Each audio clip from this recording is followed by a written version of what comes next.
Welcome to another wonderful Susanna Calloway audiobook. We are excited to have you with us.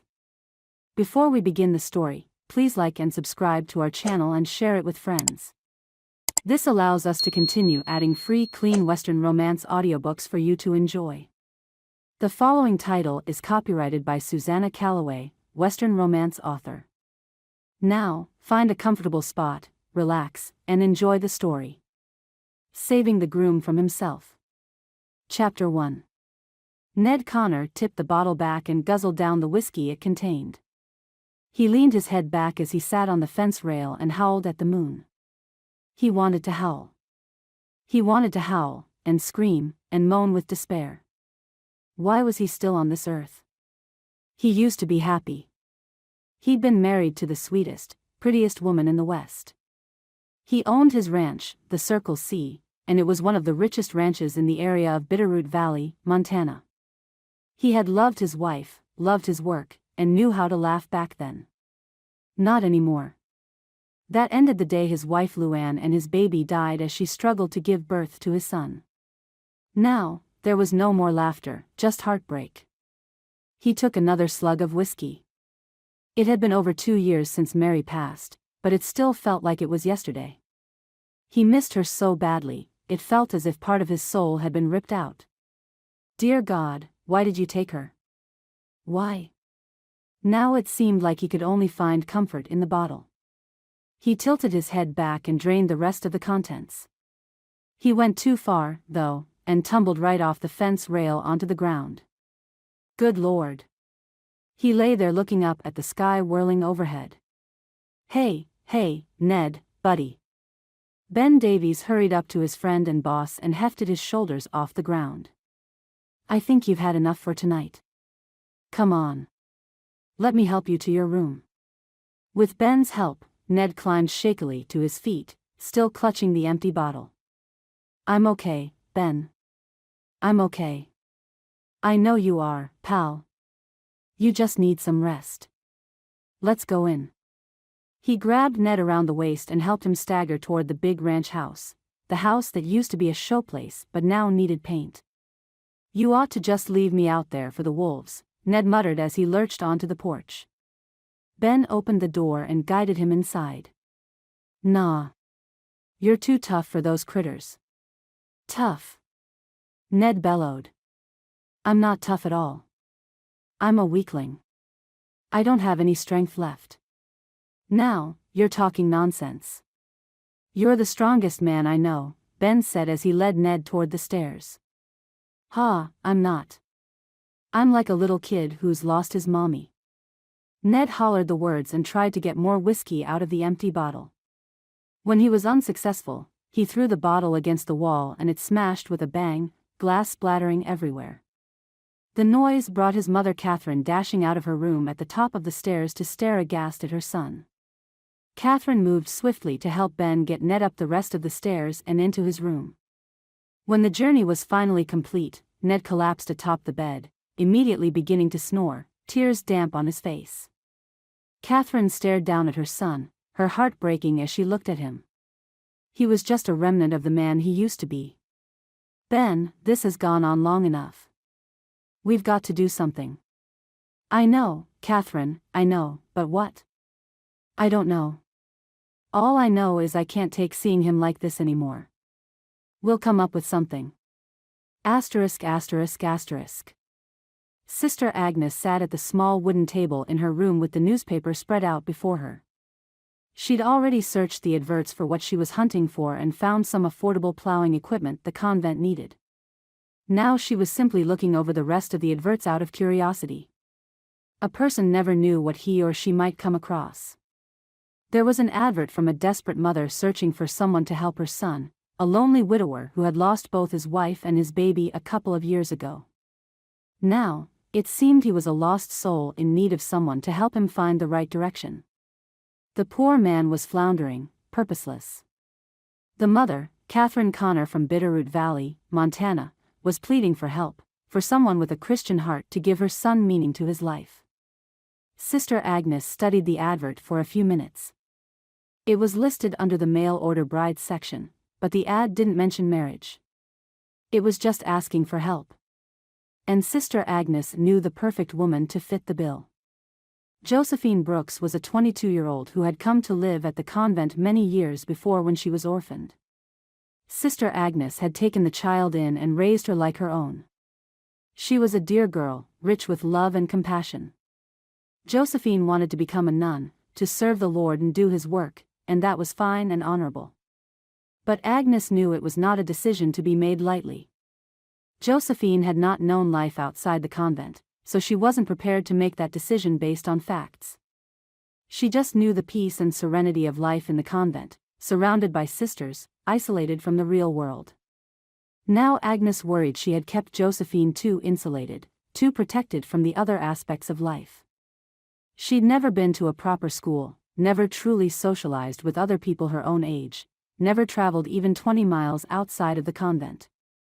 This might be the perfect opportunity for Josephine to explore the world and see some of what was out there, something besides the church. Agnes knew Josephine would make a good wife and mother. She was cheerful, happy, and responsible. She possessed all the qualities necessary to be a good spouse and parent. Of course, Josephine would also make an excellent nun, but she needed to know her options. She needed to be amongst people who lived outside the church to be able to make an intelligent decision to return to the fold. And being a nun wasn't the only way to serve the Lord. Raising children in the way of God was another. Being a good helpmate was also a service to God. Yes, Agnes was going to talk to Josephine about this.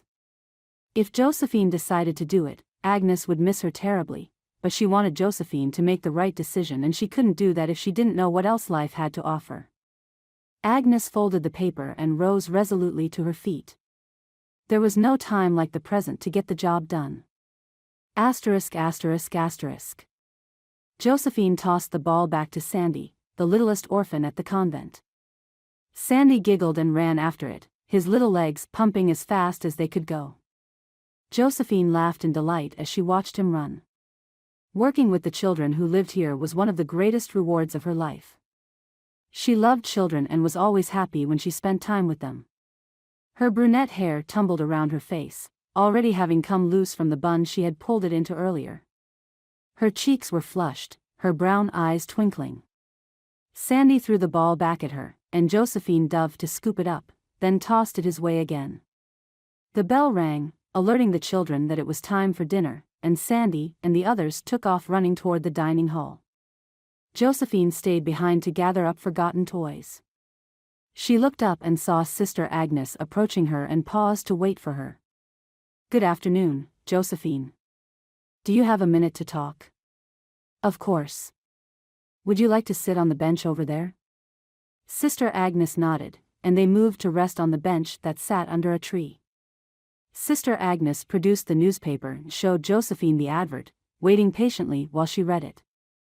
"That's interesting, sister, but why show it to me?" "Because I feel strongly that God showed it to me so I could convince you to help this man. I think you should do it, Josephine." "What? Why would you think that?" "You know I've already decided what I want to do with my future. I'm going to be a nun, to follow the Lord and live to do His work." "That is a beautiful goal, Josephine, but becoming a nun is not the only way to accomplish it. You know, the Bible says in Philippians 2 verse 4, let each of you look not only to his own interests but also to the interests of others." "Yes, but I can do that as a nun." Agnes looked at her folded hands and didn't speak for a moment. When she did reply at last, she turned her gaze lovingly on Josephine.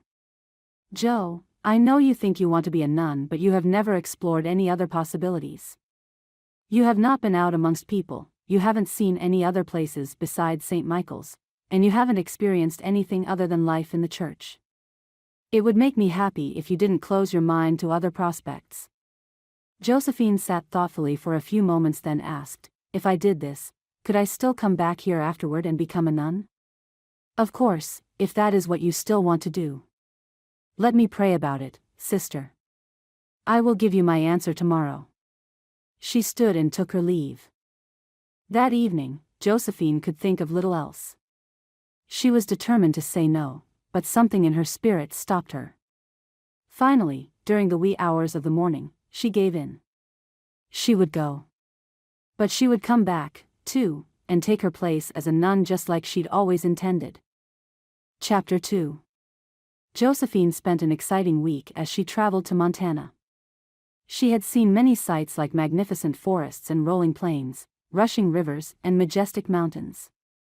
She'd seen people from all walks of life, city folks, Indians, and cowboys, farmers, and peddlers. She'd even slept in a hotel room for the first time in her life. It was a little scary when she heard a brawl going on just outside her window, but it was on the street below, and she survived it. This trip had made her feel like a grown-up instead of a child. Now the train was pulling into her destination. She didn't know what to expect when she got off. This was all new territory to her, not just the geography, but the whole experience. She would be living with strangers in an unfamiliar land with an unfamiliar culture. She was here to help a heartbroken man, but she had no idea how to do that. In fact, she didn't know much about men at all. Then a verse from Isaiah in the Bible came to her, "For I the Lord thy God will hold thy right hand, saying unto thee, Fear not, I will help thee." She drew on the comfort the words offered her and wrapped her hand around the simple gold cross she wore around her neck. She then smoothed down the wrinkles on her new simple calico dress. She would get through this. With that thought, she gathered her belongings and climbed down from the train. The station was small but tidy. A few people milled around, some greeting other passengers descending from the train, others preparing to board. She stood still and waited for someone to approach her. A young, nice-looking man came in her direction, and she thought maybe that was Ned Connor, but he introduced himself as Benjamin Davies, Ned's best friend. He said he also worked for Ned. "Let's get in the wagon, and we'll head out to the ranch. It'll take about an hour to get there, so hopefully, we'll arrive before dark." Josephine nodded, and they loaded her luggage into the buckboard. Ben clicked to the horses and Josephine started the last leg of her journey. Ben was easy to talk to. The trip went smoothly as they chatted all the way there. Josephine took in the scenery as they rolled along, amazed by the natural beauty of the area.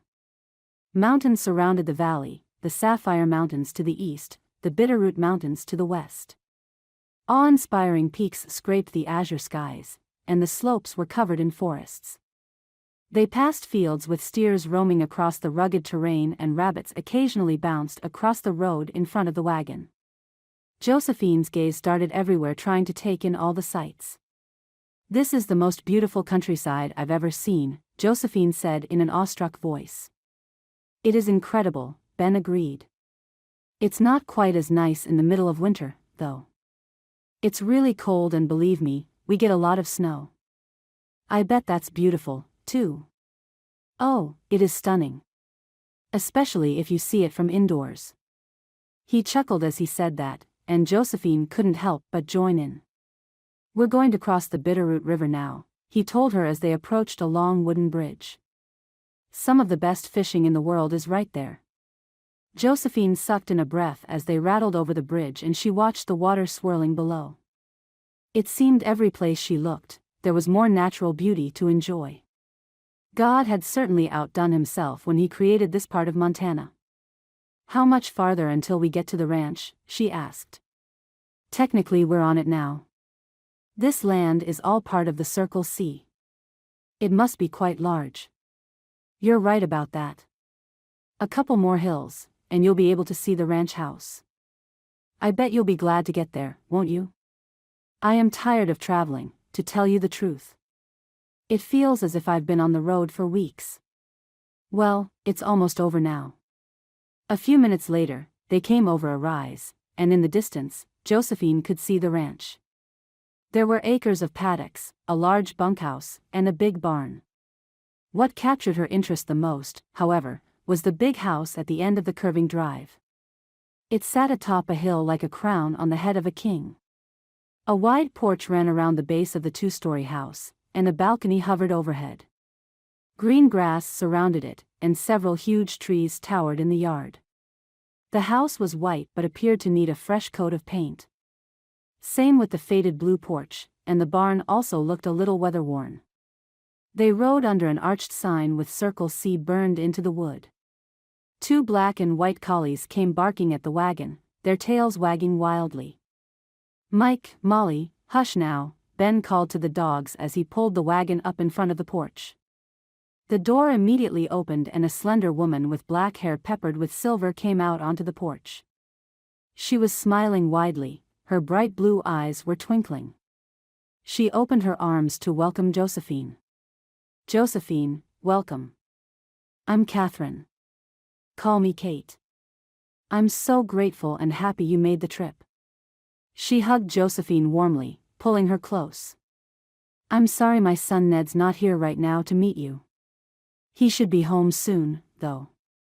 Meantime, please come in." Josephine followed her into the house and looked around curiously. It was a beautiful place. She entered into a wide foyer, the floors of gleaming hardwoods, a glittering chandelier hanging from the ceiling. A wide curving staircase ran up the back wall and pocket doors opened off of either side of the foyer. A large parlor sat on the right, a dining room on the left. Everywhere she looked beautiful furniture stood. "Oh, your home is lovely, Kate," she said in awe. She wasn't used to such luxurious surroundings. "Thank you. My late husband and Ned worked very hard to build this ranch, and I couldn't be prouder of it. I'll be happy to give you the full tour later, but right now I'm sure you're exhausted and would like to see your room." "That would be nice. I need to freshen up a bit." They headed up the staircase and Josephine followed Kate down a long hall to a room on the left. They entered and Josephine again gasped at the beauty of the space. A 4-poster bed stood in the middle of the room across from a fireplace. A luxurious rug covered most of the floor. A tall boy stood against one wall, a dresser against another. 4 windows allowed the light from the setting sun to pour into the room, and French doors opened onto the balcony. "It's so lovely," Josephine breathed, running her hand across the rose-colored duvet. "I can't believe how beautiful it is. I want you to feel at home here, Joe. Is it all right if I call you Joe?" "Yes, of course. I hope you're comfortable and happy in this room, and I want you to consider this house your home. I'm so grateful you came. I know it wasn't an easy trip. It was hard but very interesting. You came out of the goodness of your heart to help Ned, and that means the world to me. He's had a hard time the past couple of years, and he's not doing well. I hope you'll be patient with him. I'll do my best. I can't promise any miracles, though. Of course not. I was desperate, though, and anything you can do to help will be greatly appreciated."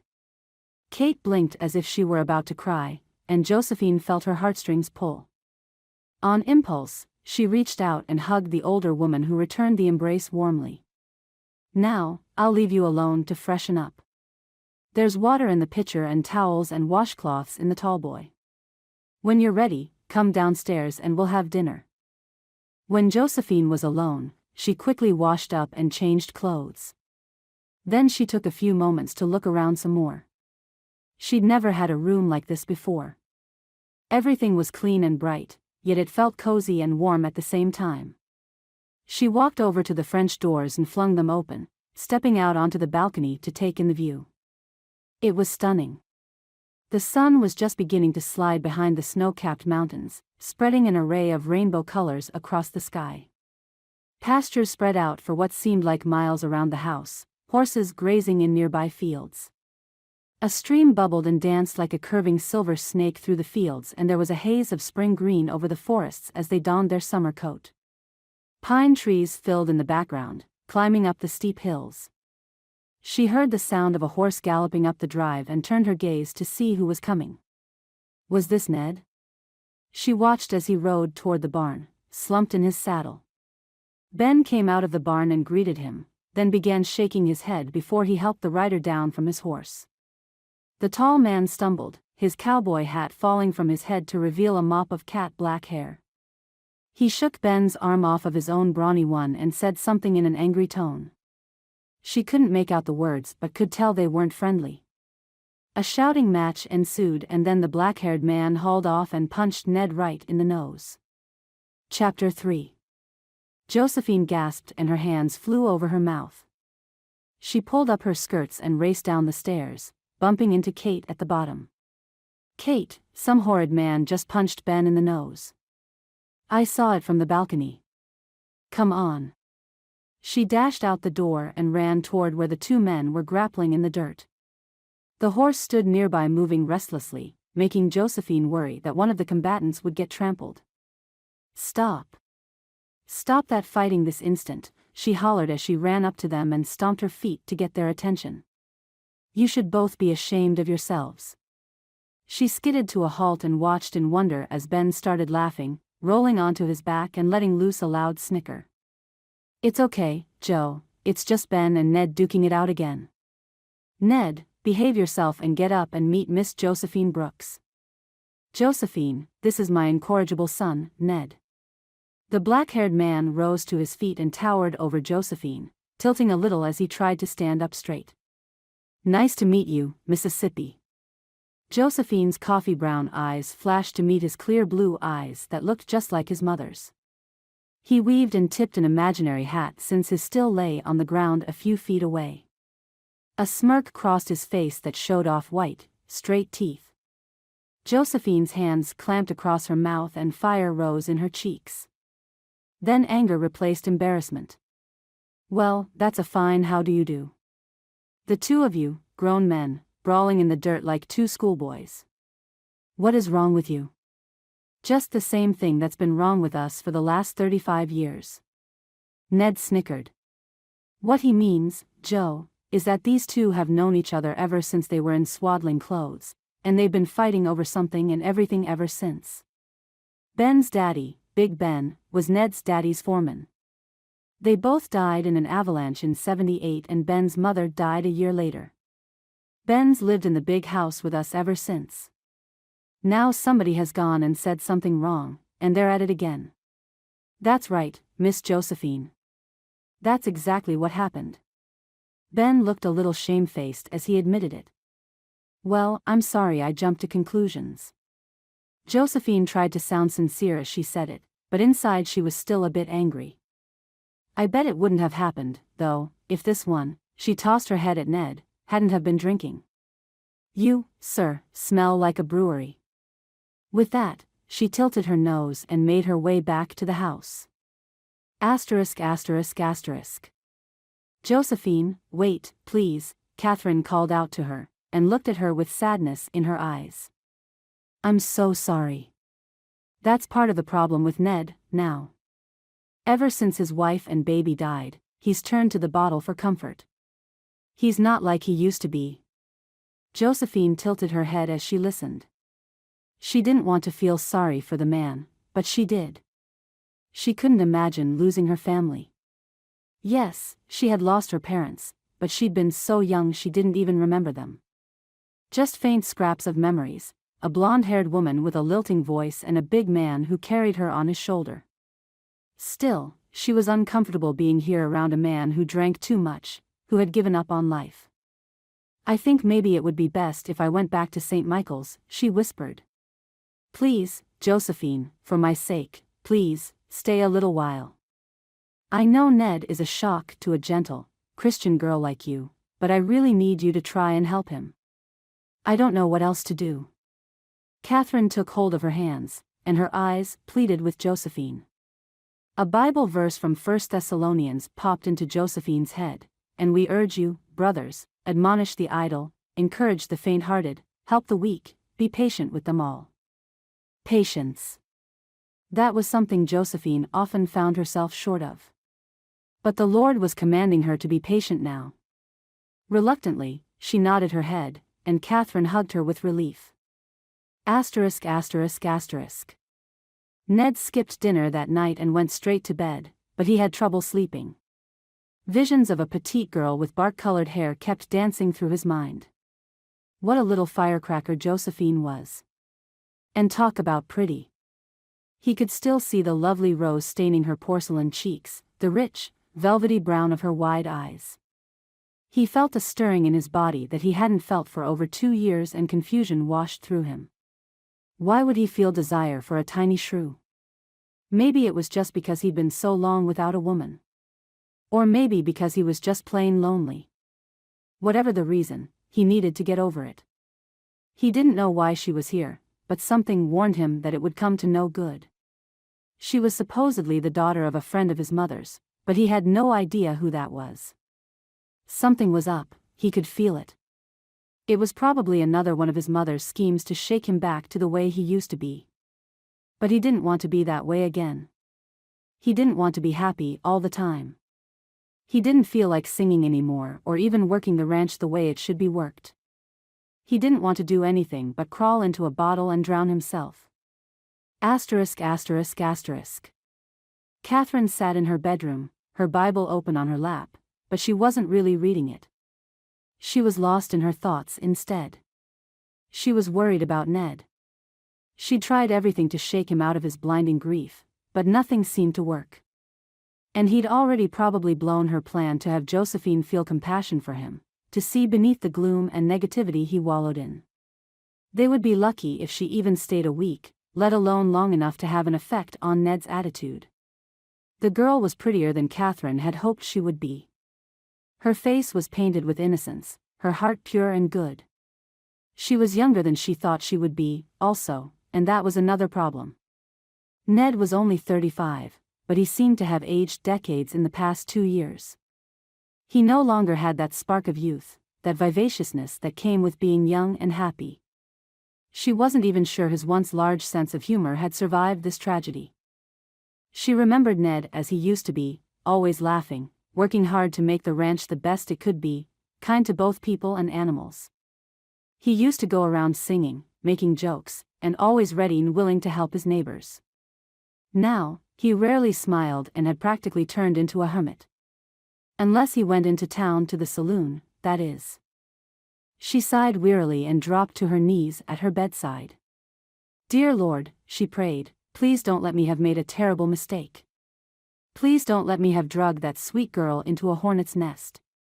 Please, help me make this turn out all right." Chapter 4. Dear Sister Josephine, I hope this missive finds you and the others at the convent all well and healthy. I miss you all, and I Mississippi St. Michael's as well. The city is what I'm used to and what feels like home to me. Montana, however, is stunningly striking. The mountains that surround the ranch reach up and touch the sky, cloaked in white snowcaps even in the spring. I see eagles soaring from those peaks, sailing across skies so blue it hurts your eyes. There are so many stars visible at night that it seems like you're about to be buried beneath a blanket of sparkling diamonds. The sounds here are different as well. I hear wolves howling at night and cattle mooing all the time. The wind sings through the pine trees and all kinds of birds are calling even as I write this letter. They also raise horses here on the ranch, so they can be heard snorting and neighing, running and playing all day. The beauty here is overwhelming. It is God's handiwork at its finest. Catherine Connor, or Kate, as she prefers to be called, is a wonderful woman. She's taught me how to keep sourdough batter going and she's even teaching me how to knit. She is a virtuous woman, and we often pray together for guidance and direction in dealing with her son's problems. I am sad to say that I have made no progress with Ned Connor, however. He is a man wrapped in sadness. It is visible in his face and you can almost feel the despair radiating from him. He doesn't talk much to me. In fact, I wonder if he even acknowledges my presence in his mind. He does share most meals with the family, but his heart is not present. He also scares me a bit. He drinks too much while looking for solace from his loss. He is good looking, but he is a big man. Very big. He towers over me and could snap me in half if he chose to. He does not seem to be naturally violent, but I can't forget seeing him attack Ben the first time I ever saw him. I ran into him in the hallway that serves the bedrooms, and he was scowling so hard he looked as if he could bite my head off. I must admit, sister, that I am not sure if I will be able to help him. He seems so bitter and lost. He pays no attention to me, even seems to avoid me. I am praying the Lord will show me a way to get through to him, but I do not feel like I am having any success at all. Pray that I will soon find a way, or I may conclude I have failed at this mission and have no choice but to return to St. Michael's. Yours in the Lord, Josephine. *****. Josephine finished writing the letter and sealed it. There was an ache in her heart as she wrote the address on the envelope. She did miss Sister Agnes and the city of St. Michael's. Part of her wanted to just join the letter on its journey back to Maryland, but part of her hated to quit a challenge. She'd come here to help Ned, and she was failing miserably. She did not like to fail at anything. Kate was going to town today and would mail the letter for her, so Josephine hurried down the stairs and gave it to the other woman. "Are you sure you want to make this trip on your own, Kate? What if something happens along the way?" "Don't you worry, Joe. I'll be fine. I've lived out here long enough to learn how to take care of myself, and I'll have my rifle with me. You stay here and take care of things, and I'll be back late this afternoon." "If you're certain." "I'm sure. Besides, I need you to make supper for the men, and I'll eat when I get home." "All right?" "Yes, of course.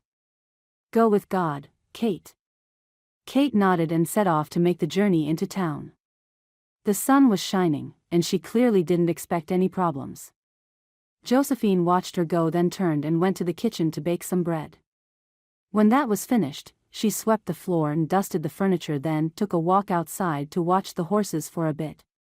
There was a mare with a new colt that she loved to observe. They were entirely captivating. She noticed thunderclouds roiling in the west, moving in over the mountain peaks. Hopefully, Kate would make it back before the storm broke. Josephine returned to the house as the wind picked up, holding on to her bonnet to keep it from blowing off. The rain started falling just as she reached the porch. The storm came in quickly and fiercely. Thunder boomed and lightning flashed, trees bending earthward as the winds assaulted them. Once again, Josephine worried that Kate might be out in the elements and prayed that she was somewhere warm and dry. The rain came down relentlessly, completely obstructing her vision. She didn't even see Ben until he was practically on the porch approaching the entrance. "Ben, come in and get out of that rain. Goodness, you're soaked." She threw the door open and greeted him as he dashed up the steps. "Can't do it, Joe. I just wanted to let you know that I'll be down in the barn. Got a mare in labor, and she's not doing well. I was hoping I could get a pot of coffee from you to take back there with me." "Of course. Is Ned down there with you?" She hurried toward the kitchen as she hollered over her shoulder. "No. Last I knew, he was out checking fences. This storm came up so fast, he probably took shelter in a lined shack or something." "I hope so.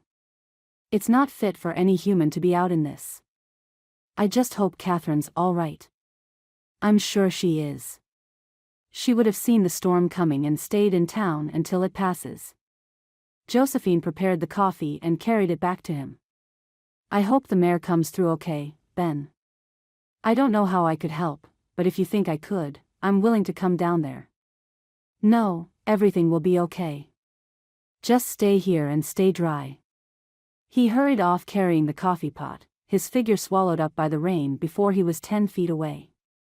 Josephine watched him go, then turned and headed back inside. It was still mid-afternoon but was so dark that she hurried to light some lamps and reduce the gloom inside the house. The afternoon was long, the house echoing with emptiness. Josephine tried to stay busy, baking cookies and mopping the kitchen floor, but time still seemed to drag without Kate's company. Neither man showed up for supper, so Josephine just made herself a ham sandwich and put two together for Ben. She wrapped herself in a heavy cloak, slipped on her boots, and carried the sandwiches to the barn so he could eat and still stay with the pregnant horse. He was surprised to see her when she let herself in the door. "Joe, you shouldn't have come out in this rain." He hurried to point out a nearby bale of hay for her to sit on. "I'm glad you did, though. My stomach was starting to think my throat had been slit." Josephine laughed and sat down, shaking back the hood of her cloak. It was too quiet in the house. The thunder and lightning have quit, but the rain is still non-stop. I felt trapped and needed to escape for a minute or two. Mike, the bigger of the two dogs, came up to greet her, Molly at his side. She reached out and patted both their heads and received happy tail wags in return. "How is the horse doing?" "I think she's starting to make a little more progress." He pointed to the mare in the nearest stable. The poor girl stood there breathing heavily, her head hanging down. She looked exhausted. "Are you sure she's okay?" "She seems about done in. She'll get through it. This is her 4th birthing. She's an old pro at this. Look, you can see the baby moving." He pointed at her sides, and to Josephine's amazement, she saw the horse's sides ripple with motion. "It shouldn't be much longer now." "Oh, I hope not, poor girl. I feel sorry for her. This is what it takes to give life." "I know, but that doesn't make it any easier to watch. I'm here with her. I'll help her if she gets in trouble." "Bless you, Ben. Bless you for bringing me the sandwiches." He chuckled. Josephine made her way back to the house and was just going to let herself in when she heard hooves coming up the road. She peered through the rain and saw a figure slumped in the saddle. It was Ned's horse heading up the lane, a big, black stallion. Just as it reached the house, the rider slid out of the saddle and landed on the ground. "Drunk again," Josephine muttered and eyed the man lying in the rain. He didn't move despite the fact that he was soaking wet and the rain was pounding on his face. "Oh, for pity's sake." She pulled her hood tighter around her face and headed over to check on him. She knelt on the ground next to him, her knees sinking in the mud. "Ned, come on, don't do this now. It's pouring down rain, and we need to get inside." He didn't move, lying perfectly still. She reached out and shook his shoulder, calling his name repeatedly. "Woe to those who are heroes in drinking wine, and valiant men in mixing strong drink." She murmured the Bible verse as she tried to wake him. His only response was to moan and turn to the side. And that's when she saw it. Blood. Blood pouring from his side. Chapter 5. Dearest God, he wasn't drunk. He was injured. She quickly made the sign of the cross and started praying as she pulled at his shirt to bare the wound. It was an ugly gash, flesh ripped and blood leaking steadily from the cut. She didn't know what to do. Fear washed through her, and for a few seconds, panic threatened to overcome her. Then she managed to draw a deep breath and turn to the Lord for help. She knew she couldn't get him in the house by herself. So she got to her feet and ran to the barn to get Ben to help her. "Ben.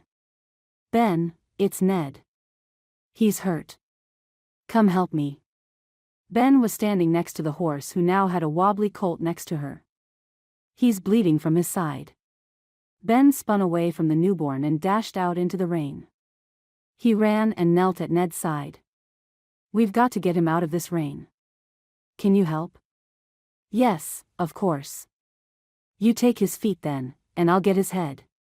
Ben moved into position and Josephine moved down and took hold of his booted feet.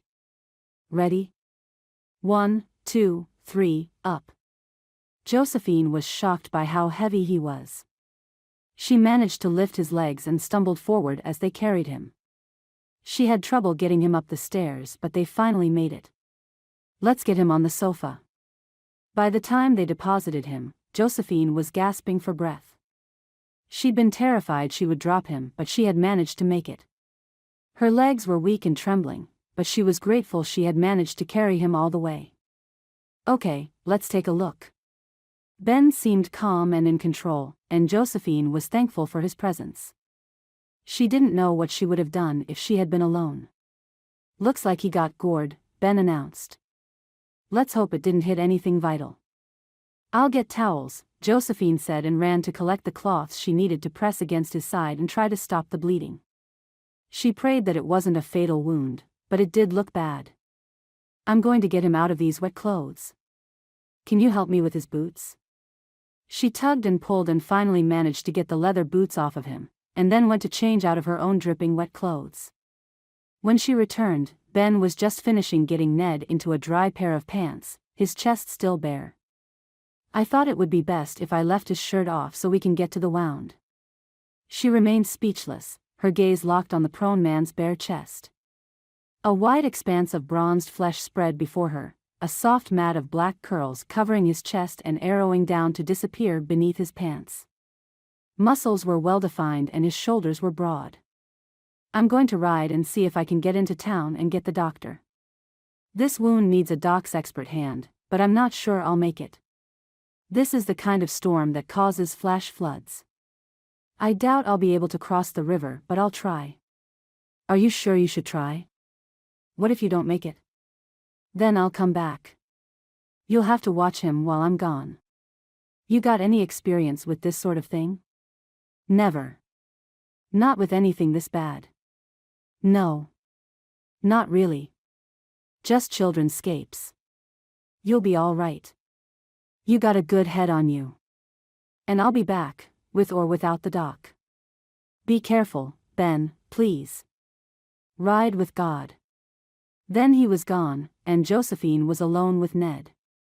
He looked so still, so gray. She noticed he was starting to shiver, so she hurried to collect some blankets and brought them back to cover him, careful to arrange them over the makeshift bandaging. Now his teeth were chattering, and she wished there was some way to warm him. She tucked the blankets closer, trying her best to preserve his heat. At first, she was afraid to leave him, but she did escape for a moment to brew a pot of coffee. When she returned, she pulled a chair close to his side and sat sipping her coffee, prayers running through her mind. God, don't let him die.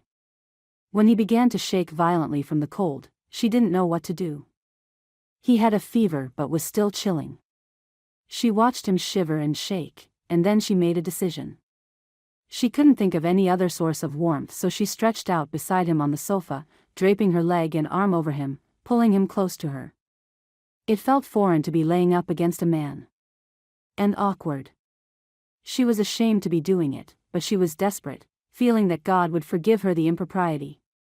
She could feel every inch of him pressed against her, his body hot and solid beside her. When he continued to shake, she went even farther and laid on top of him, careful to not disturb his wound, her hands resting against his bare chest, her cheek pressed against his flesh. She felt him breathing in and out and could feel the shivers slow. It was working. She even fell asleep for a little bit as she laid on top of him. She jerked awake when he moaned.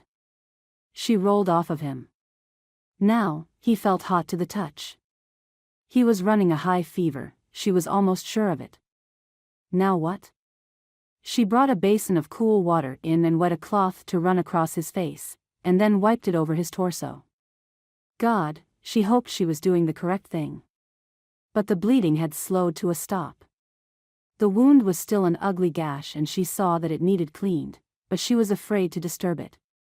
Surely the doctor would arrive soon. She tried to think about what Sister Agnes would do to help him and felt like bathing him in cool cloths was the right step. She needed to keep his fever down. She was worried because he wasn't showing any signs of waking up. His eyes didn't open and he was very still, just emitting the occasional moan. Worry ate at her and she reached out and took hold of his hand, urging him to be okay. She whispered a prayer as she held his hand, praying that he would wake up soon. Josephine jerked as she heard the front door open. She turned and saw Ben standing there dripping wet. I couldn't make it. The bridge is flooded and the river way too high to swim the horse across. I guess we're on our own. Josephine's heart sank. She didn't know what to do. She dressed the wound, but it was bleeding again, still oozing. Should I try to stitch it up? She asked.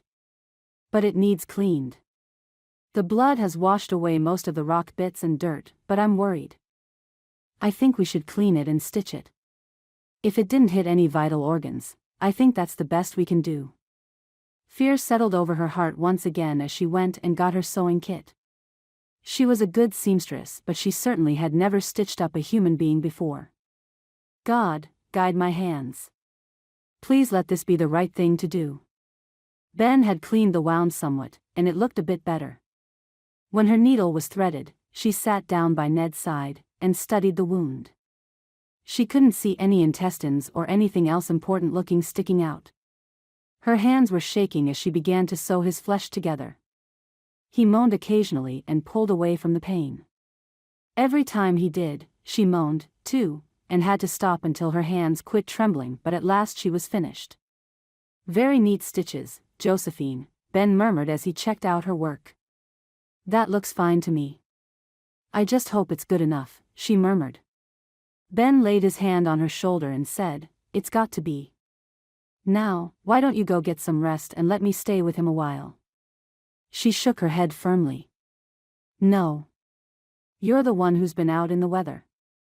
You go rest, and I'll stay with him." "Are you sure?"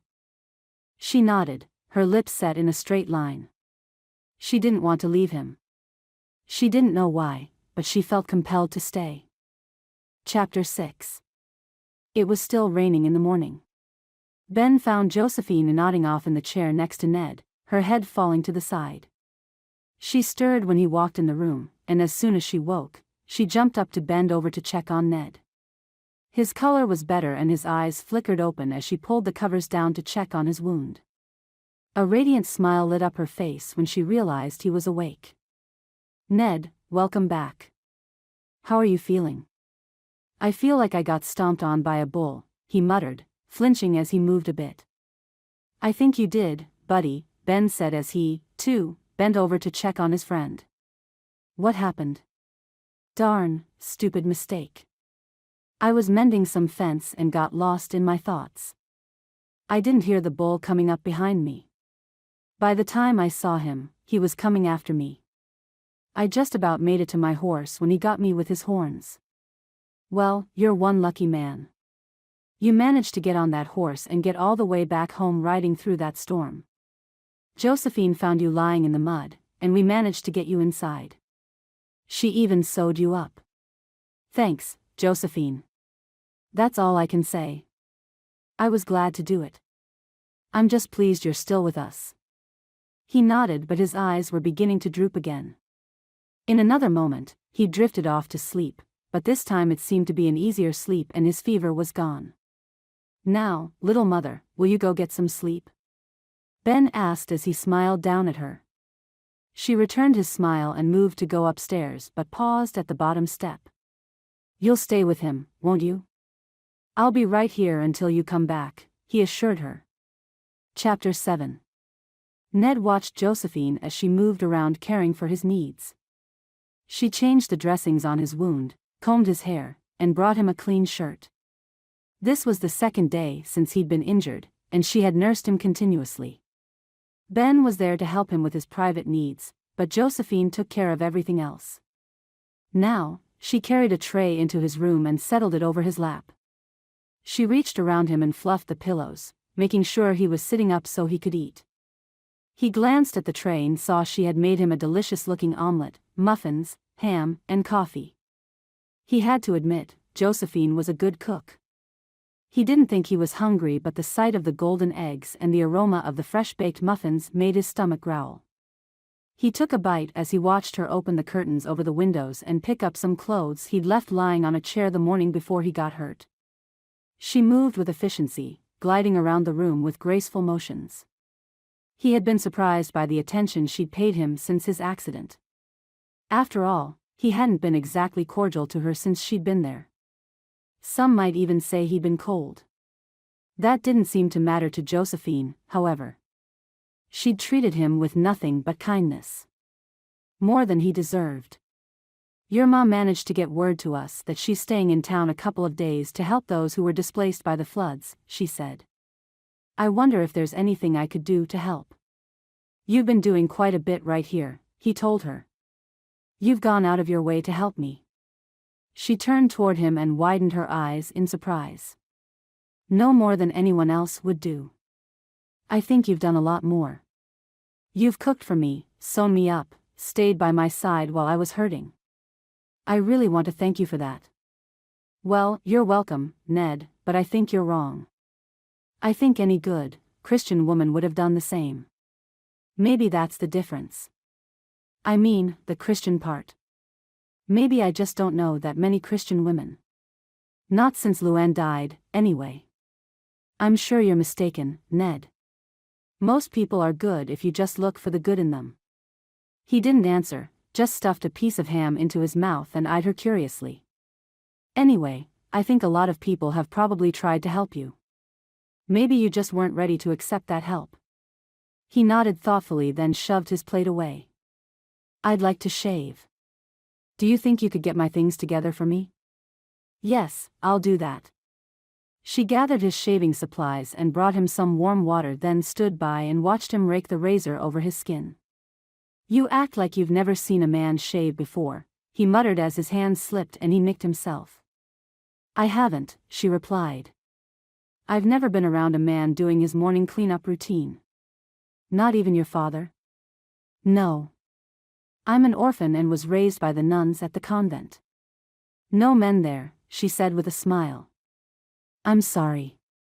I didn't know. It's all right. The nuns have been very good to me and taught me so much. It would have been much harder without them. I love them like family. Ned again studied her. So she had lost her parents. How could she be so cheerful all the time, he wondered. She had no one, yet she smiled constantly. He had even heard her singing as she went about the chores around the house. Maybe there was something he could learn from her. Asterisk asterisk asterisk. Josephine gathered supplies in a basket, placing jars of canned goods next to a bag of flour and 2 loaves of bread. Ben had told her about a family that lived close to the river who had lost nearly everything in the flood, and she wanted to help them out.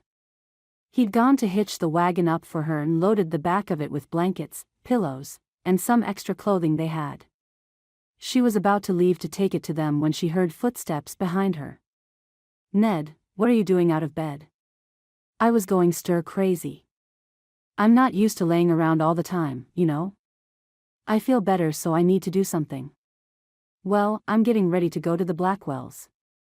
Ben said they lost nearly everything in the flood, so I'm taking them some of the extra things your family has. I'd like to go with you. Do you really think that's a good idea? It's only been 4 days since you got hurt. She looked at him with concern, shaking her head. I don't think you should come. Don't be silly. I'm fine. All I've got to do now is finish healing. I'm not helpless. Besides, you aren't used to it out here. What would you do if you came across a bear, I'm at least capable of shooting a gun if necessary. She hesitated, unsure what to say. She really didn't think he was ready to venture out, but he brought up a good point. What would she do if a bear wandered across her path? Finally, she nodded. Okay, but remember, I warned you against it. Yes, little worrier. Now, let's go. The sky was so blue overhead that if there hadn't been puddles still standing in the road, a person would have never guessed that just a couple days ago, every creek and river in the area had overflowed its banks and spilled angrily across the land. Now birds were singing, and the sun played golden beams over the pastures. Once again, Josephine was mesmerized by the beauty of the Montana countryside. The Blackwells' farm was just a few miles away, and it didn't take them long to reach their destination. As they pulled in the drive, they could see Mrs. Blackwell sweeping dirt and debris out of the cabin, and her husband was rebuilding a fence near the barn. Mrs. Blackwell appeared to be very pregnant, and there were 3 small children playing in the yard. Hello, Josephine called out as they approached. I'm Josephine. Looks like you're getting the place set to rights. Good morning, Mrs. Blackwell returned the greeting. My name's Jean. I'm afraid we've had some problems, as you can see. Mr. Blackwell came up to greet them and the 4 of them stood talking for a little while. It seemed Mr. Blackwell had built too close to the creek and the storm had caused the water to rise and come into the house, sweeping away many of their belongings. Jean and Earl, as the Blackwells urged Josephine and Ned to call them, were now in the process of trying to make the cabin habitable again. We've brought a few things we hope will help with that process, Josephine confided. It's not much, just a little food, some blankets, and such. Jean's eyes filled with tears as she watched the men unload the wagon. How can we thank you? She cried. Don't be silly. We're neighbors. Doesn't the Bible tell us to love our neighbors as we love ourselves? Any time you need help, as long as I am here, you may call on me. I'm sure the Connors feel the same way. Ned watched Josephine as she carried in some blankets, a sweet smile on her face. Absolutely, he agreed, grabbing up an armful of goods and lugging them toward the cabin. Outside of a slight grimace on his face, it wasn't obvious that he'd been hurt recently. We didn't know exactly what you needed, so, for now, we just brought the basics. We can come back tomorrow with more. Josephine was surprised that Ned made the unselfish offer. He was thinking of others instead of his own personal misery. Her heart gladdened. While they were at the Blackwells, Josephine helped Jean clean a good portion of the cabin and feed the children, and Ned did what he could to help Earl mend the fence, which admittedly wasn't much. Because his side was still tender, his movements were limited, but Earl was grateful for the assistance and maybe even more grateful for the company. They stayed for part of the afternoon and headed back to the ranch about 3. Josephine felt good about the day. They had helped people in need and, maybe even more importantly, she felt like she'd made a friend close to her own age. Tomorrow I'm going to take him some tools, like a new axe and some more wire for his fences, Ned spoke thoughtfully as they rode along. I have a feeling they didn't have much even before the flood. I think you're right, Ned. There sure weren't many supplies in the cabin. It's a shame they have so little.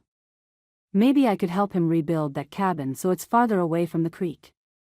That would be really nice of you, she answered, shocked that he was actually thinking so far ahead. He's going to need some assistance if he's going to make it out here. It's a lot different than where they came from back in Indiana. She couldn't help but smile with contentment as she looked at him.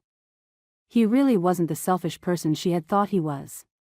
It turned out, he was truly kind and thoughtful. Chapter 8. The next few days took on a rhythm that was soothing to Josephine. Catherine came home full of stories about the damage the flood had done, and they worked together to find ways to help their affected neighbors. Ned kept his promise to return to the Blackwells and even pitched in as much as he was able to help some of the others who had suffered losses from the storm. Josephine jumped in to help around the ranch as much as possible. She helped plant the garden, and Kate gave her material to make pillowcases and baby clothes for Jean Blackwell's coming child.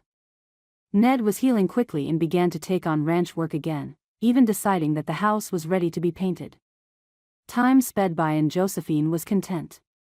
She found herself thinking about Ned a lot. She'd caught him humming a tune one afternoon when she went to the barn after his mother asked her to tell him lunch was ready. That was surely a good sign, wasn't it? She watched him as he climbed a ladder to scrape the house paint and was amazed by his fine physique. Muscles rippled as he moved his arm back and forth, his slim hips swaying slightly as he worked. She tried to turn away and quit staring at him, but she was mesmerized. Finally, she forced herself to turn back to weeding the garden but soon found her gaze creeping back to him. Watching him work was almost like watching a dancer. One day, when she was leaning on the corral fence watching the horses mill around, he came up behind her and asked, "Would you like to be riding one of those, Josie?" She whirled in surprise and gawked at him. Her? Ride a horse? The thought had never even occurred to her. She was a city girl, born and bred. And Josie? When did he start calling her by that nickname? No one had ever called her that before, but she liked the sound of it on his lips. I don't think I could, she shook her head emphatically. Nonsense. Anybody can learn to ride, and if you're going to be on this land, you need to know how to ride. But, she sputtered. Why don't you go ask Ma for some riding clothes, and I'll get Spirit ready for your first lesson. Come on, Josie, you're not afraid, are you? I didn't think you were afraid of anything. His teasing voice egged her on, even though she really was terrified to climb on top of one of those big beasts.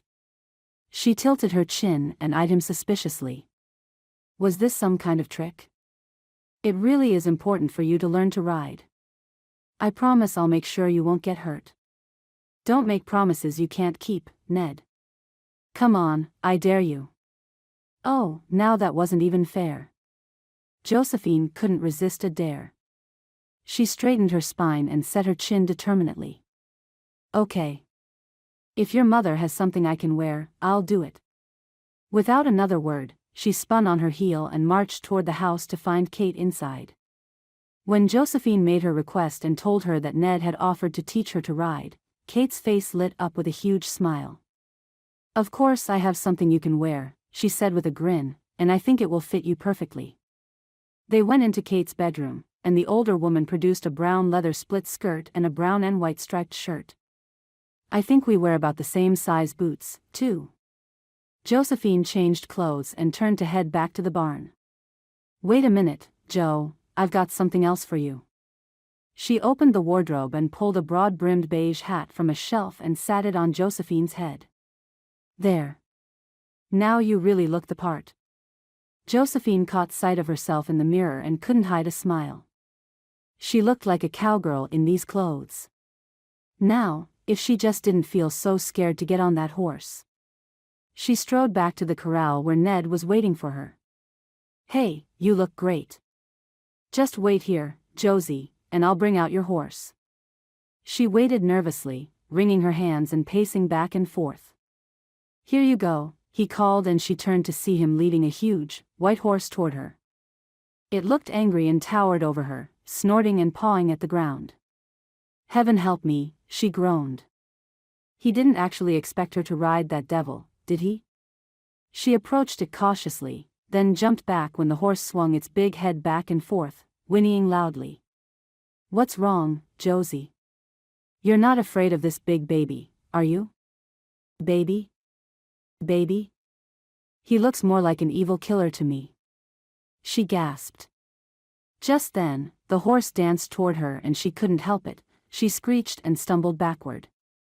Ned could no longer control his laughter. "Of course I'm kidding you. Hold on, I'll go get the real spirit and be right back." This time when he appeared, he was leading a small gray mare with a beautiful flowing mane and tail. White socks decorated 3 of her feet and long, spiked lashes fringed her big, gray eyes.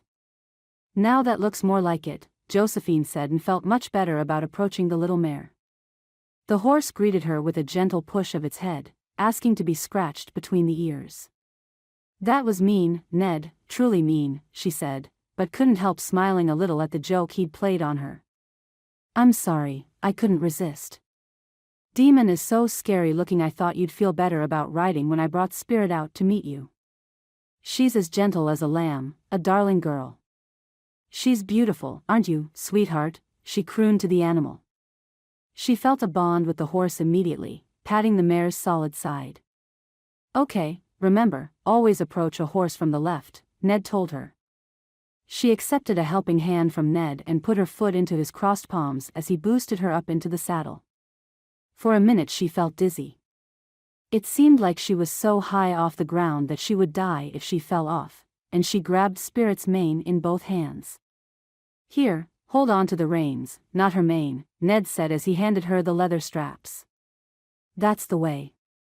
They spent the next hour with Josephine on top of the horse, walking around the corral. First Ned led her as she sat tensely on top of Spirit, then he allowed her to take control of the animal. She walked her slowly around the grounds, starting to feel more confident with each circle she made. "Okay, I think that's enough for today," Ned said as she drew the horse to a halt. "How did you like it?" "I loved it. I love this horse. She is so sweet and gentle." "Okay. Let's get you down then." Ned reached up his hands and she felt him wrap them around her waist. Her breath caught at his touch, and she froze temporarily. "Come on, Josie. Just fling your leg over and slide down." She felt like she couldn't move for a moment, frozen by the feel of his hands on her body. Her breath came faster, and she was almost paralyzed. At last, she managed to get her leg over the top of Spirit's back, her hands gripping Ned's broad shoulders, and she let herself slide down to the ground. Her brown eyes met his blue ones, and they stood without moving for a long moment. She felt a zapping shock run through her, and her hands seemed to melt into his wide shoulders. Goodness, what was happening to her? Ned held her gaze, and they didn't move for the longest time. Josephine finally managed to make herself function and pulled away from him. This was frightening. She'd never felt such shock waves roll across her before. Why did she feel so strange, so weird? She didn't know what was happening, she just knew she needed to escape. "I've got to go," she finally managed to say and turned and ran toward the house. She didn't believe this. She felt like she was in a different world. It was such a foreign feeling that she was shivering and sweating at the same time. What was happening to her? Chapter 9. Ned watched the slim figure of Josephine as she disappeared into the house. He felt shaken down to his core. He hadn't felt anything even remotely like this since before Luann died. And he didn't like it. He felt disloyal to his late wife. He had loved her so much that having feelings for another woman seemed wrong. He didn't want to feel desire for someone else. He had committed himself to one woman. He almost felt angry at Josephine for awakening his desire for her. He thwacked his hat against his thigh. It wasn't right that he felt a yearning to see more of Josephine, a desire to taste her lips. Darn it all, he still loved Luann. He didn't want to feel anything for another woman. It just wasn't right. He was being disloyal to his late wife and that made him feel guilty as sin. He felt like smacking something. He wanted to kick and scream and howl.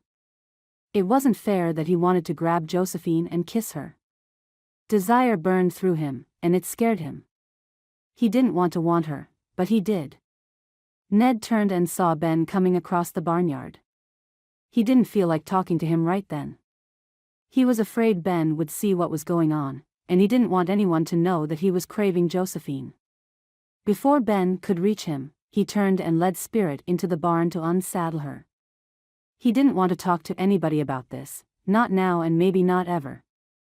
Asterisk asterisk asterisk. Josephine flipped the frying potatoes so hard that some of them flew out of the pan and into the fire. She was still upset over the scene with Ned. She shouldn't be bothered by it, she told herself again. Nothing happened. No, nothing but a rush of emotions that she didn't understand. She wasn't interested in him as a man, not at all. She was going to marry God, dedicate her life to him. That was her plan. She didn't desire Ned, she couldn't. It wasn't in the plan for her future. She knew that. She was just letting herself get worked up over nothing. Catherine came into the kitchen and eyed Josephine carefully. She thought the girl looked upset about something but she had no clue what it could be. She wanted to ask her but bit her tongue. Instead, she got out the dishes and started to set the table. Ned and Ben appeared a few minutes later. They were both hungry and sat down at the table eager for supper. Ned avoided Josephine's gaze when she came into the dining room carrying the platter of pork chops and the bowl of fried potatoes. She didn't look at him either, but she greeted Ben warmly. There was a strain at the dinner table that evening, but Josephine was determined to overcome it. She didn't want anyone to think she was worried about anything, so she chatted brightly about the beautiful weather and how well the garden was doing. "The radishes are already up, and I even picked a few for supper," she said, pointing at the small plate that held a dozen small radishes. "And look, there are green onions ready, too." "That's fine, Joe, just fine." "You certainly do have a green thumb," Kate said. "There's going to be a box lunch on Saturday to raise money for the flood victims," Ben put in. "Some of those radishes and green onions will make a nice addition to your box, Joe." "Oh, I wasn't planning on going to that," she said quickly. "That's more for women that are interested in attracting suitors." "No, you're wrong, Joe," Kate told her. "All the ladies are participating, even the married ones. Of course, their husbands will be expected to bid on their boxes, but this is a community affair. You'll want to be a part of it. There's also going to be a bake sale, races, and a dance. The whole family's going and that includes you." Rats, Josephine thought. She really didn't want to go, but she supposed she didn't have a choice. She would just have to try to avoid Ned that day. She finished her meal quietly and didn't waste any time afterward going to the kitchen to clean up. She really just wanted to be alone at that moment. Asterisk asterisk asterisk.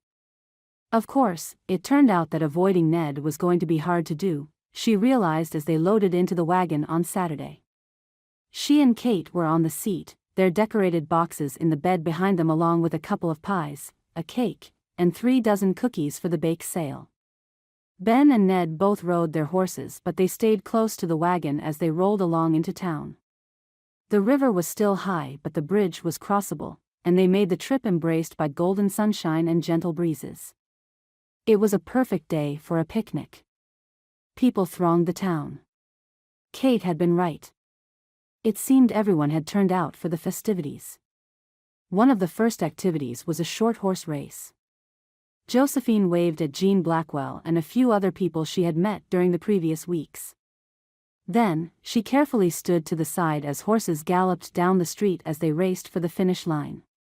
There were also sack races, a relay where men ran with raw eggs on spoons, and even a log-cutting competition. The box lunches were auctioned off in front of the church. Josephine watched as baskets and boxes decorated with ribbons and flowers were sold to the highest bidder. Kate's box was put up early, and Josephine saw a rare blush cross the older woman's cheeks when Sheriff Bedloe bid on and won the white basket. Miss Penny, the owner of the saloon, created a bidding war with her blue velvet box. Josephine noticed that Ned was one of the eager bidders.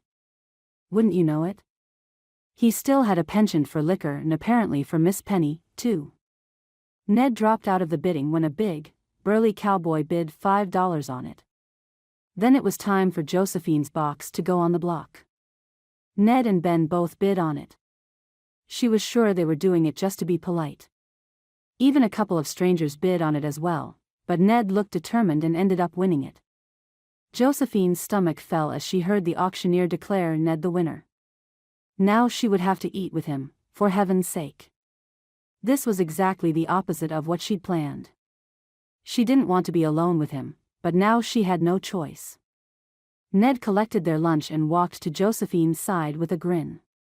"Let's go down by the river and eat, Josie. It will be nice there on a beautiful day like this." "I think we should stay here in the churchyard, Ned." "Why? Are you afraid of me?" She wanted to shout yes, she was. She didn't want to be alone with him, but she also didn't want to act like a fool. Reluctantly, she followed Ned to the river bank, and he spread the blanket they had brought under a tall tree that cast shade over the area. "Now, let's see what we have in here. Fried chicken and potato salad. I'm starving. Let's eat." He ate with enthusiasm and soon Josephine found herself relaxing. Just because she had felt attracted to him the day she rode Spirit didn't mean she couldn't still enjoy his company, did it? He talked about the townsfolk and the impending statehood Montana was looking forward to, and she listened to the melodic flow of his voice. She loved the sound of its deep, rich tone. When he'd finished eating, Ned lay back on the blanket, his arms folded beneath his head as he gazed at the sky through the sparse branches. "Hey, look, that cloud there looks like a galloping horse." Josephine lay down as well and saw exactly what he was talking about. "It does. And look, that one looks like an old man's face." They lay and studied the clouds floating over them, and before long Josephine felt herself nodding off. A gentle snore from Ned let her know that he, too, had succumbed to the comfort of the beautiful day. In the background, the sound of children laughing and playing sounded like a lullaby, and the river gurgled as it rolled by. She let herself breathe in the sweet spring air and soon dropped into a slumber. "Josie. Hey, Josie, wake up." Ned's voice was calling to her, but she didn't really hear it well. She came wide awake, though, when she felt him lean over and drop a kiss on her forehead. Her eyelids flew open and she found herself looking straight into his clear blue eyes. Suddenly, her heart was churning and heat flashed through her body. Oh, God, this is exactly what she hadn't wanted to happen. "I couldn't resist. You look so pretty lying there." He looked abashed but didn't turn away. She found it impossible to tear her gaze from his. This wasn't good, it wasn't good at all. "Hey, we've slept the afternoon away. We better get back before the whole town comes looking for us," Ned said gently. Oh, you're right. Come on, let's go. She got to her feet and quickly started gathering up the blanket and the basket. Together, they strode quickly back toward town. Once again, she'd allowed herself to fall under this man's spell. Would she never learn? They still had to get through the dance, though. Josephine wasn't a very experienced dancer, but it didn't seem like anyone cared. All the men took turns dancing with her, whisking her around the dance floor of the barn where the festivities were being held. She found herself laughing all evening. But then Ned asked her for the last dance. He took her in his arms, and her breath caught in her throat. He glided gracefully across the floor, humming the tune in her ear as they danced. Nothing had prepared her for the experience, and she wasn't laughing anymore. She couldn't decide if she was glad when the dance was over or if she wished it would go on all night. Chapter 10. Days slid by and Josephine managed to stay away from Ned for the most part. That didn't stop her from thinking about him, though. He seemed like he was doing better than when she had first arrived in Montana. He seemed happier, even almost content. She liked to think that maybe she had played a small role in his improved attitude, but she still worried about her feelings for him. She found her mind often roaming back to thoughts of him. One day, she was in the barn visiting Spirit when he came in from the fields. He greeted her kindly and talked about his visit with the Blackwells. He had spent quite a bit of time with them since the flood, helping the husband to learn about ranching. She was proud of how giving he'd been, how much he seemed to care about the little family. Josephine soon made her excuses and made her way to the house. She didn't want to feel pride in Ned. She didn't want to feel anything for him except to care for him as her brother in Christ. Apparently, that wasn't meant to be, however, she knew for sure when she started having dreams about him. She dreamt about being in his arms, about kissing him, about running her hands through his lush black hair. One day, he got up early and left before breakfast. Kate, Ben, and she were alone at the table when Ben mentioned that it was already the last day of June, and Josephine confessed that it was her birthday. "Well, now," Ben said, "that calls for a celebration. I'm taking you to town for lunch today." "Oh, no. I didn't want anyone to do anything for me. It's just that you mentioned the date and it reminded me." "That doesn't matter. I need to go into town anyway and pick up some supplies. You get ready, and we'll go." "Yes, Joe, do go. You deserve a special meal that you didn't have to cook for yourself." Kate urged Josephine to enjoy the day and go out to lunch with Ben. Joe finally relented and went to put on a pretty blue dress and a bonnet with flowers sprinkled on it. She tied the ribbons in a jaunty bow and allowed herself a smile. God was good, he'd let her make it through another year. Ben went to the feed store and the livery, then they headed over to the cafe for lunch. She enjoyed spending time with him. He had a great sense of humor and could talk about any subject intelligently. But then he brought up a subject that made her uncomfortable. "Josephine, how have you and Ned been getting along lately?" he asked.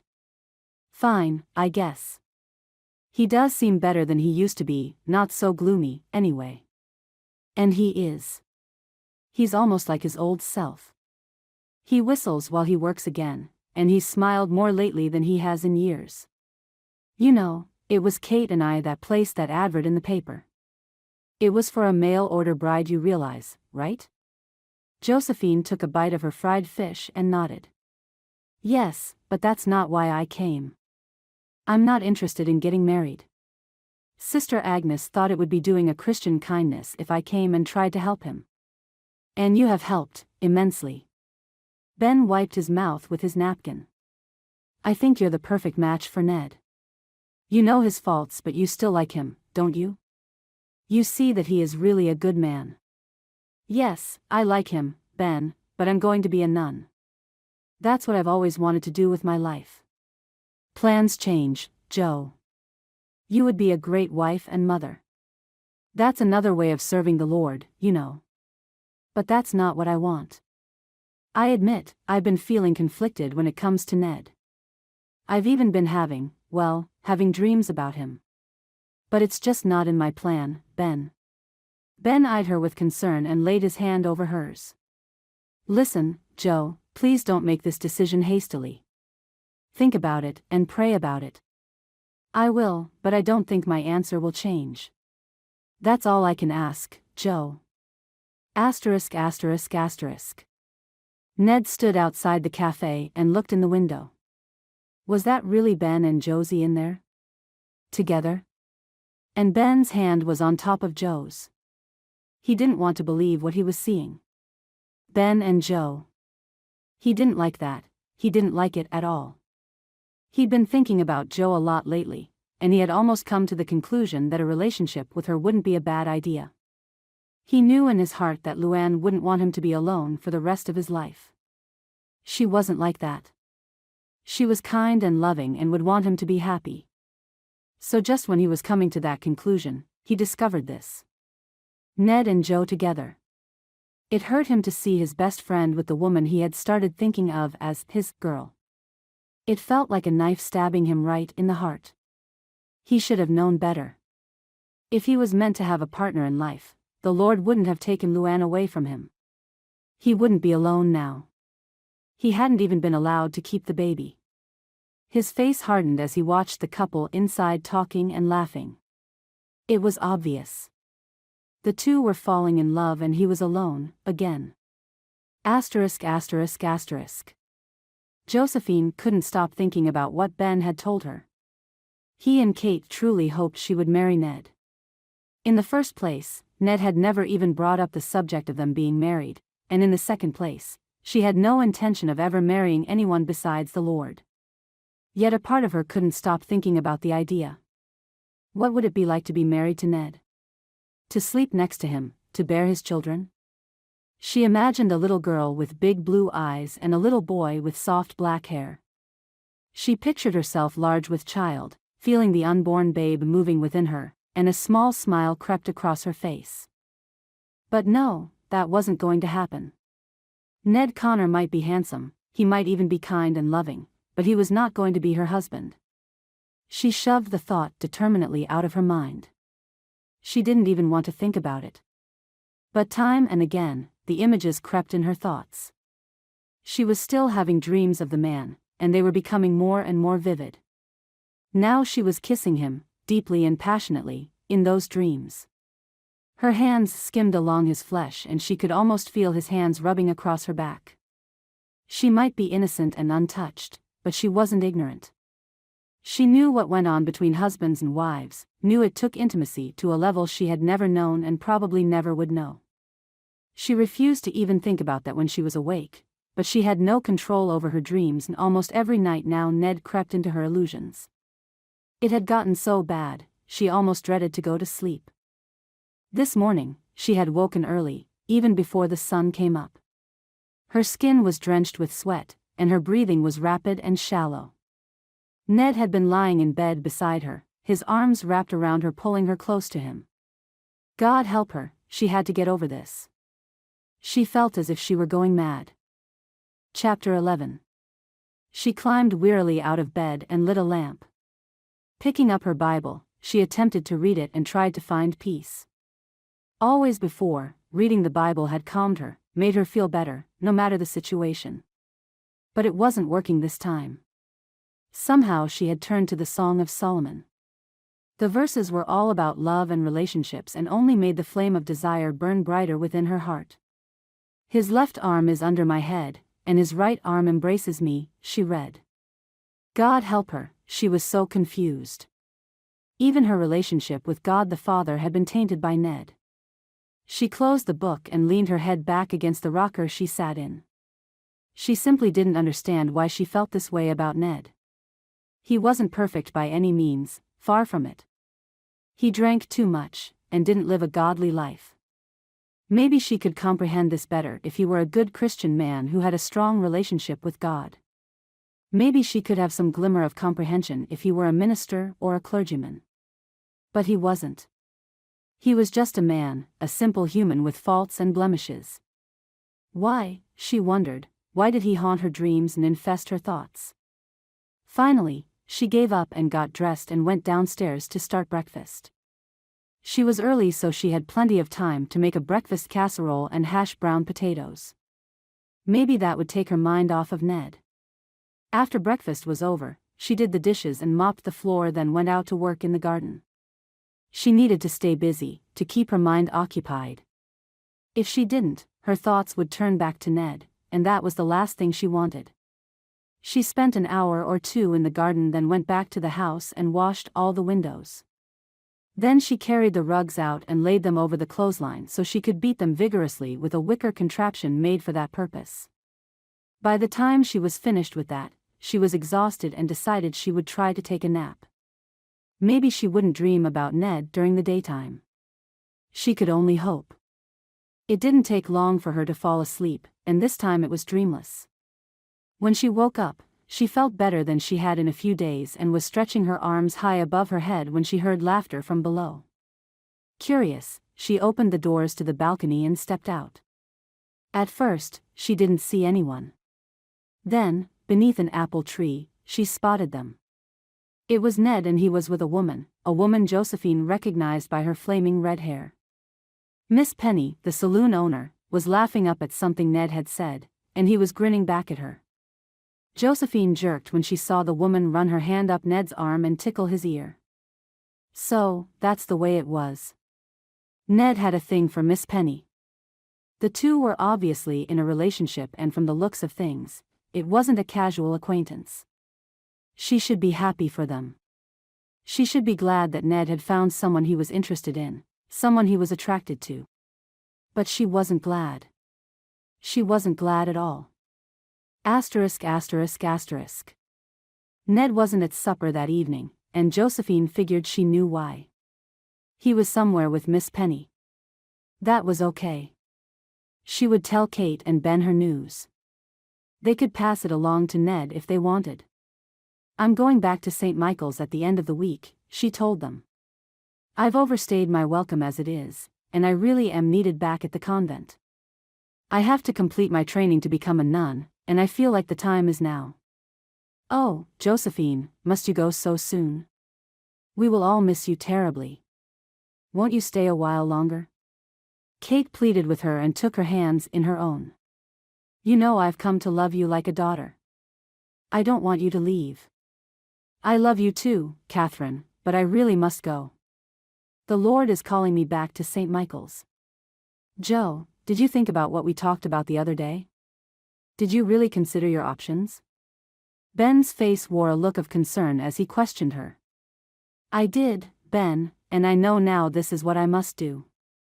I'd like to take my final vows before autumn is over."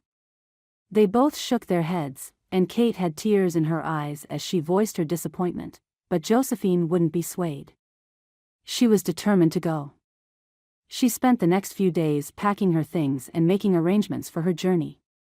She knew Ned had been told of her plans. She could tell by the way he looked at her, but he didn't say anything. Maybe if he had asked her to stay she could have been swayed, because in truth, she wasn't sure it was God calling her back or her own lack of courage.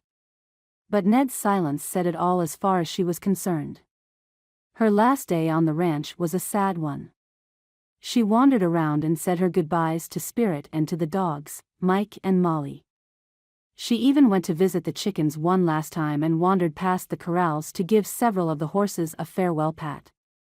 Part of her didn't want to leave the ranch, and she knew she would miss the beautiful countryside and the brisk mountain air. She had never seen a place like this before and doubted she ever would again. Maybe the church would send her back to this area someday. She knew they had a charity for the Indians somewhere near here. Perhaps she could work there someday. Kate fixed a special dinner for her that night. Jean and Earl Blackwell and their children came, Sheriff Bedloe was there, and of course, Ned and Ben attended. "I'm sorry you won't be here to see our latest edition, Joe," Jean said as she helped her wash dishes after the meal. "I'm due in just a couple of weeks now." "I wish I could stay, Jean, but you know I wish you well. I hope you have a beautiful, healthy baby. I still don't understand why you feel so strongly about leaving right away," Jean said as she took another plate to dry. "None of us do, Jean." "I think she's just being stubborn," Kate said as she wiped the kitchen table with a wet rag. I already miss her. Oh, Kate, I'll miss you terribly, too, but I have to do what I think is right. I know, Joe, I know. But somehow, it doesn't feel right to me. She couldn't quite hide the sound of her sniffing back tears, and Josephine's heart wrenched. She knew she was hurting Kate, and she hated it, but she had to listen to the voice of God telling her to go back to Maryland. Asterisk asterisk asterisk. It's not too late to change your mind, you know, Joe, Ben said as he carried her bags toward the train. You can still decide to stay. What, and waste all the money it cost for my ticket, she teased, trying to keep the tears from her eyes. Well, if you decide you made the wrong decision, you can always come back. Thank you, Ben, and you know I'll write. You better. After all, we'll want to know when you officially become Sister Josephine. Sister Josephine. It has a nice ring to it, don't you think? Not as nice as Mrs. Connor would sound. She smiled sadly and kissed him on the cheek goodbye. Chapter 12. Josephine felt tired and worn by the time she got back to St. Michael's. The trip home felt like it had taken twice as long as the journey to Montana. Everything about the convent felt smaller, more crowded. She guessed she had been spoiled by the wide-open space in Bitterroot Valley. She missed Kate and Ben, too. She had to admit, though, she missed Ned the most. She still had dreams about him, still found him creeping into most of her waking thoughts. She prayed every day that God would help her to forget about him, but so far the answer hadn't come. Sister Agnes welcomed her back with open arms but noticed a definite change in her. The older woman could easily see that Josephine was quieter, less talkative than she had been before her adventure out west. She was still helpful and kind, just as good with the children and the elderly as she had always been, but something was missing. She didn't seem to have the zest for living she used to have, almost as if her spirit was broken. She was thinner, too, and didn't have much of an appetite. The nun worried that it was her fault. Maybe she shouldn't have insisted Josephine go to Montana. Maybe it had been a mistake. Josephine was urging her to speed up her training and allow her to become a nun as soon as possible, but Sister Agnes was hesitant. There was no going back once Josephine took that final step. She loved Josephine like she was her own daughter, and she only wanted her to be happy. She wanted to get to the bottom of the changes she'd noticed in Josephine. She was going to do some investigating on her own. Her order sponsored a charity for the Indians in Montana, and she decided it was time someone checked in to make sure it was running well. Perhaps she would take her own trip out west and do just that. And while she was there, she thought she would pay a visit to the Circle C Ranch and see if she could figure out the problem. The Connors were about to get another visitor from St. Michael's. Asterisk asterisk asterisk. Darn it, Ned, what is wrong with you? That's the second time this week you forgot to close the corral gate. The horses got out again. Ben shook his head in disgust. If I had to guess, I'd say you were mooning over Josephine leaving. Don't be stupid, Ben. If anyone should be upset about her going back, I would think it would be you. After all, you're the one who was sweet on her. Are you kidding? Me and Josephine? Whatever gave you a crazy idea like that? I saw you, Ben, that day you were in town with her. You and Josephine sitting at a table in the cafe. You were holding her hand and everything. You are nuts, Ned Connor. I liked Jo, sure, but not in the way you're thinking. She's a good friend, and I know she's a good woman, but I've been fixing to tell you and Kate. I plan on building a house down the road apiece. A home for me and my bride. I'm getting married to Miranda Brown come Christmas. Ned's mouth fell open at Ben's words. Miranda Brown? That woman whose husband ran off and left her a couple of years ago? That's the one. Her divorce is final now, so I can tell the world. I'm going to make Miranda Brown my wife. Well, I'll be hornswoggled. Ned scratched his head in surprise. I didn't even know you'd been calling on her. That's because you've had your head buried so deep in your own heartache you couldn't pay attention to nothing else. Least not until Josephine came along. Now you've gone and let her slip away. You're not too bright, brother. Ned stared at him hard. Maybe you're right, Ben. Maybe you're right. Asterisk asterisk asterisk. Sister Agnes didn't tell Josephine where she was going. She just said that she had church business to take care of and would be gone for a couple of months. Just keep on with your training, and by the time I get back, you'll probably be ready to take your vows, she told her. Now Sister Agnes was sitting in the Connors' front room visiting with Kate and Ned. He was a handsome man, she had to admit. A little rough around the edges, but Agnes considered herself a good judge of character, and Ned Connor passed muster with her. He loved his mother, she could tell, and he seemed to have a good sense of humor. He kept good care of his ranch and he had loved his first wife soul deep. Ned, I want you to be honest with me. Do you have any feelings for Josephine? He looked her straight in the eyes before answering. Yes, ma'am, I do. She's the only person who made me feel alive again, who made me want to go on living. I was falling in love with her, but then she just up and announced she was leaving. And you didn't ask her to stay? No wonder she left, young man. You didn't give her a clue how you felt, did you? He shrugged and looked a bit shamefaced. No, ma'am, I guess I didn't. Well, then, you have two choices now. One, you can choose to let her walk away from you and become a nun. If that happens, there will be no chance of ever getting her back. Or two, you can go back to St. Michael's with me and tell her how you feel. I think you'll find she feels the same about you. He stood up from his chair and paced over to stare out the window. I don't think she does, sister. If she does, she sure had a good way of hiding it. Sister Agnes drew in a deep breath as she studied him. Josephine is not the same young woman who left to come out here a few months ago. There's an air of sadness about her now. Like she's lost something dear to her. I think that something might be you. Chapter 13. Josephine had to admit, she had missed the ocean views when she was in Montana. There was something powerful about the ocean that touched her soul. She spent hours down by the beach, just staring at the waves. She looked out across the miles of water and imagined what lay on the other side. She also thought a lot about what was underneath it. So many kinds of sea life called the Atlantic home. She might not be able to see them all, but she knew there were crabs, lobsters, shrimp, and octopi all living in the water. Not to mention sharks, and dolphins, whales, swordfish and tons of other sea life out there in the depths of the ocean. She loved to walk along the sandy shores and collect a variety of seashells with all their various shapes and colors. She often went back to the convent with her pockets stuffed with treasures, everything from odd-shaped little pieces of driftwood to stones that had been polished to a smooth, glossy shimmer by the waves. She'd missed the seafood as well. She loved to eat crab cakes and the shrimp here was absolutely delicious. Clam chowder and lobster tasted like ambrosia and grilled tuna made a heavenly meal.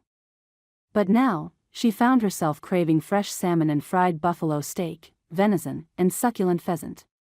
She missed the mountains, too, and the endless sky and thousands of stars that came out at night. She often found herself yearning to be back in Montana, breathing the fresh, sweet air and enjoying the sounds of nature. It seemed she just couldn't be happy anymore. She even found her mind wandering back to the Bitterroot Valley while she was studying the Bible or attending Mass. She didn't know how long it would take, but she was determined to get Montana off her mind and focus on her work with the church. She threw herself into doing whatever she could to focus on becoming a nun. She worked tirelessly with the orphans, teaching them and guiding them through life's ups and downs. The littlest ones were especially dear to her. She had to smile at their gap-toothed grins and their vivid imaginations. Sometimes she allowed herself to get lost in their imaginary worlds and become a princess or a pirate. It upset her, though, when they wanted to play cowboys and Indians. That was an immediate trigger to take her mind back to Montana, the horses, the crystal waters, and the towering mountains. The children loved to listen to her tell stories about Montana.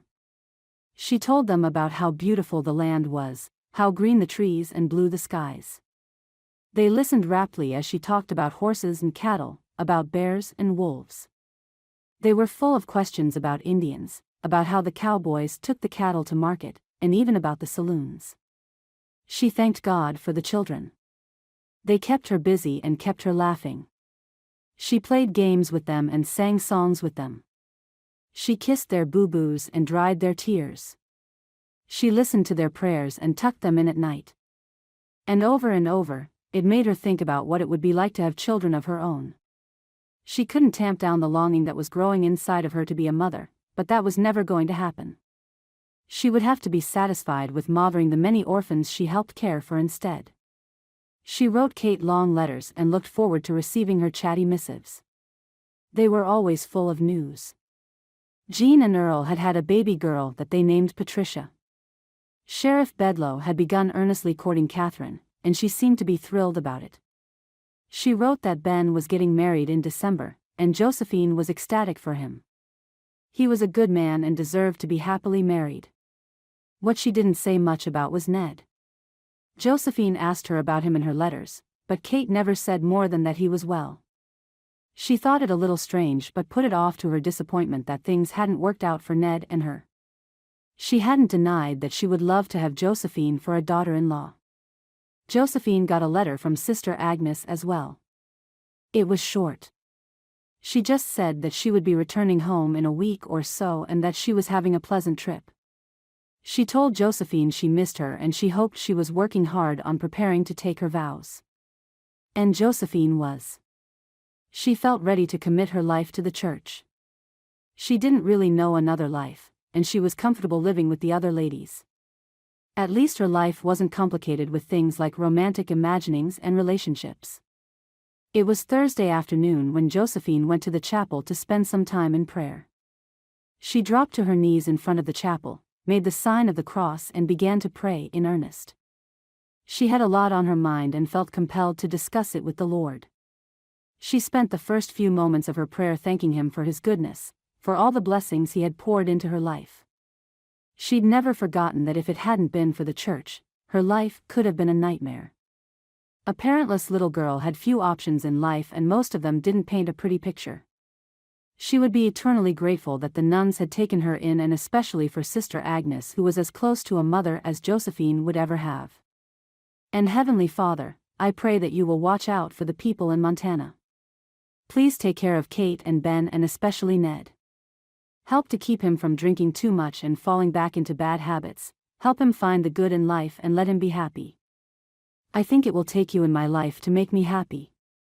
A voice came from behind her and Josephine froze in position. She couldn't believe it. The voice sounded exactly like Ned. She must be losing her mind. Now, she wasn't just dreaming about him, she was actually hearing his voice. Cautiously she turned her head. Oh, dearest God. It was Ned. He was standing behind her in the chapel. Stunned, she rose to her feet and turned to face him. Ned. It really is you. It's me, Josie. I came because I couldn't stay away. Still not believing her eyes, she reached out and touched him. He felt like Ned, like flesh and blood. Goodness, he was really here. Josie, I had to see you. I was a fool. I let you walk away without telling you how I really feel. But you, and Miss Penny, I thought, her voice trailed off, still in shock. You thought Penny and I were together?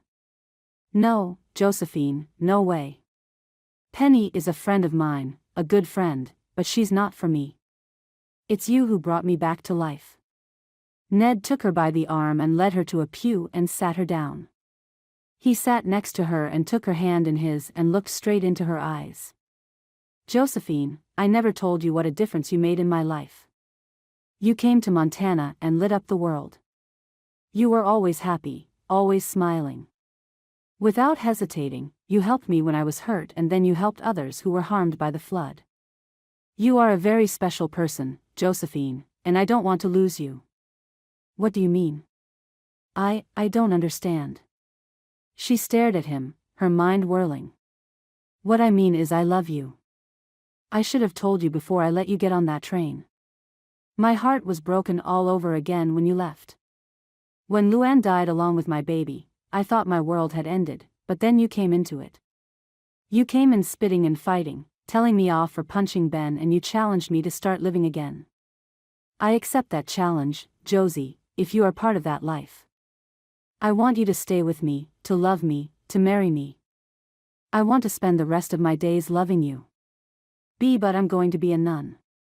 I've always planned on becoming a nun. You know what they say about the best laid plans, Josephine. Besides, you are doing a service to the Lord by becoming my wife. I'm sure I remember a verse that says something like, "He who finds a wife finds what is good and receives favor from the Lord." Goodness, Ned, is that you? Are you quoting the Bible to me? He laughed and wrapped his arms around her, pulling her close. You've reformed me, Josie. What else can I say? I have to admit I can't forget you, Ned. You're on my mind day and night. You are even in my dreams. She laid her head on his chest and listened to his heartbeat. I think that's the Lord's way of trying to tell me we belong together. I think you're right, Josie. I feel like it's what God wants you to do. To be my wife, to bear my children, to make me the happiest man on earth and make yourself happy, too. I believe God wants us to be happy. He tells us in the Bible he does. She nodded, tears filling her eyes. She hadn't planned on this, had never thought she would be anything besides a nun. But as Ned said, the best laid plans change. And now they were changing for what she knew was better for her. Will you pray with me, Josie? Pray with me that the Lord will bless our marriage and help us through the good times and the bad, that he will keep us safe and joyful for as long as we both shall live. Together they got up and moved to the altar and knelt before it. Ned led them in prayer, and Josie thought he spoke the most beautiful words she had ever heard. When he was finished, she whispered amen and looked into his beautiful blue eyes. I love you, Josie. Will you marry me before we go back to Montana? Yes, Ned, I will. I love you, too, but I have one condition. He studied her, worry clouding his eyes. What is it, Josie? I'll do anything you say. I want Sister Agnes's blessing. Relief washed over his face. I do, too, honey. Let's go and tell her and see if she approves. She's back? Josie asked, her heart soaring. She's back. We came together. Walking hand in hand, they left the chapel and went to tell Sister Agnes their good news. After Josie threw herself into Agnes's arms, Sister Agnes smiled and blessed them, but she wasn't surprised. Not at all. She had felt deeply that Josephine had another calling in life. Josephine was meant to be Mrs. Ned Connor all along. The end. Thank you for listening to this heartwarming story by Susanna Calloway. You can be assured that all her books are clean and wholesome. To find other romances by Susanna Calloway, as well as the other authors at Tika House Publishing, visit www.tikahousepublishing.com. Remember to hit like and subscribe, and we will see you in the next Susanna Calloway Western romance.